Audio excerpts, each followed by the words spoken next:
नमस्कार, स्वागत है आप सभी का द फैक्ट इंडिया पर और मैं हूं आपके साथ पूजा जादव। हनुमान बेनीवाल को आप सभी जानते हैं कि वो लगातार अपने बयानों के लिए चर्चा में रहते हैं। उनके कई बयान सोशल मीडिया पर वायरल होते हैं, चर्चा का विषय बनते हैं। लेकिन एक और यहाँ पर गौर करने वाली बात है कि वो जो भी बयान देते हैं और जब भी किसी भी नेता से, चाहे वो बीजेपी का हो, कांग्रेस का हो, उनसे हनुमान बेनीवाल के बयान पर अगर बात की जाती तो कोई भी नेता उनके बयान को तवज्जो नहीं देता। वजह क्या है? वजह जो भी हो, लेकिन बेनीवाल तब भी अपने बयान लगातार देते हैं और जनता को अपनी तरफ करने का प्रयास भी कर रहे हैं। अब ऐसा ही सोशल मीडिया पर एक और बयान हनुमान बेनीवाल का वायरल हो रहा है, जिसमें वे हारे हुए कैंडिडेट्स को लेकर के एक ऐसा हमला बोलते हुए नजर आ रहे हैं जो चर्चा का विषय बन गया है। आप देखिए हनुमान बेनीवाल ने क्या कुछ कहा है। कन्हैयालाल या जो भी परिवार अपनी गाड़ी में लेके जाए, अपने घर ले जाकर सुलाए, उससे हमें कोई दिक्कत नहीं। लेकिन मीटिंग के अंदर हारा हुआ आदमी ये कहते हैं कि मैं जीते हो बराबर हूँ, कतई बर्दाश्त नहीं, चाहे कोई भी आ रहा है, ठीक है ना। ये नई दुकानदारी मत खोलो, यहाँ नहीं खोलो, बंद करो मीटिंग। छोटा होने देंगे मीटिंग, कैसे और मीटिंग होगी? हारे हुए लोग जीते हुए कहाँ जाएंगे? कमरे में हुई इस मीटिंग का जो वीडियो सामने आया है, उसने न केवल आरएलपी बल्कि उनके साथ सहयोगियों और विरोधी खेमे में भी खलबली मचा दी।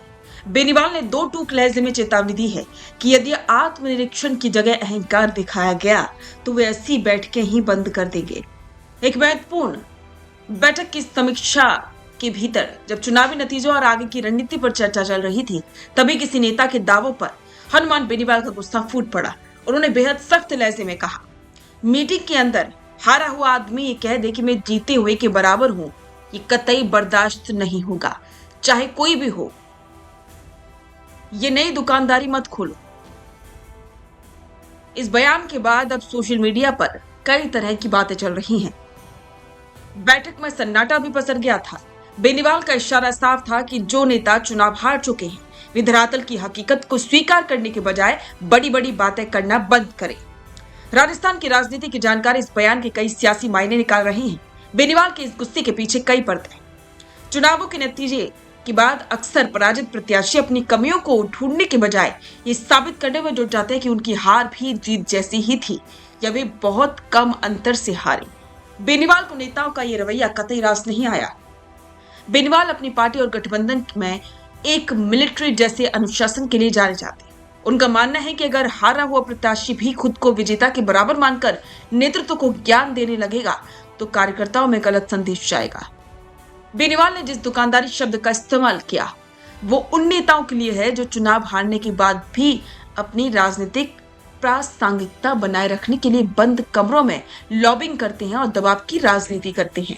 हनुमान बेनीवाल के इस गुस्से ने राजनीतिक दलों के भीतर चलने वाली एक बहुत पुरानी बीमारी को उजागर किया है, जो कि चर्चा का विषय बनी हुई। इस बयान का वीडियो और टेक्स्ट जैसे ही वायरल हुआ, समर्थकों और विरोधियों के बीच बहस छिड़ गई। आरएलपी के कार्यकर्ताओं का कहना है कि हनुमान ने जो कहा वो कड़वा सच है। पार्टियों में चाटुकारिता और हारने के बाद भी बड़े बड़े पद की मांग करने वाले नेताओं का इलाज ऐसे ही कड़े शब्दों से हो सकता है।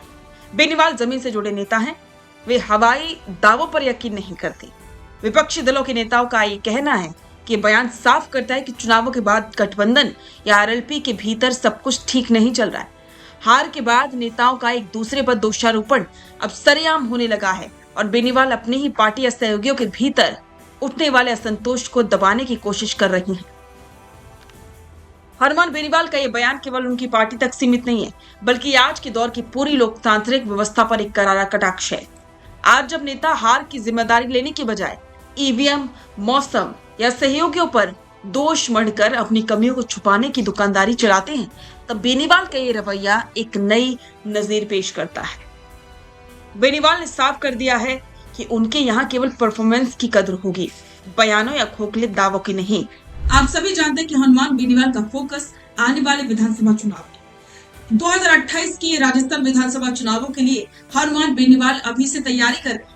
लगातार उनके बयानों के जरिए हम समझ सकते हैं कि बेनीवाल का टारगेट क्या है। उनका टारगेट है किसी भी तरह से आरएलपी की जीत हो, आरएलपी ज्यादा से ज्यादा सीटें राजस्थान में जीते, चाहे तो आरएलपी के गठबंधन से सरकार बने या फिर आरएलपी 200 में से सबसे ज्यादा सीटें जीते। बेनीवाल जनता से ये आग्रह करें कि सिर्फ एक बार जनता उन्हें मौका दे। और इसी बीच में उनके इस तरह के बयान भी वायरल होते रहते।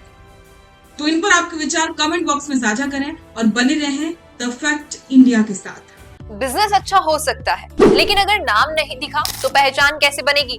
अब टेंशन छोड़िए, द फैक्ट इंडिया आपके बिजनेस को देगा वो पहचान जो पूरे राजस्थान में हर किसी तक पहुंचे। न्यूज चैनल पर विज्ञापन, पॉडकास्ट और प्रमोशन के जरिए आप सीधे 5 लाख सब्सक्राइबर और 10 करोड़ से ज्यादा व्यूज तक अपनी पहुंच बना सकते हैं। तो देर किस बात की, आज ही द फैक्ट इंडिया से जुड़िए और अपने बिजनेस को बनाइए हर घर का नाम।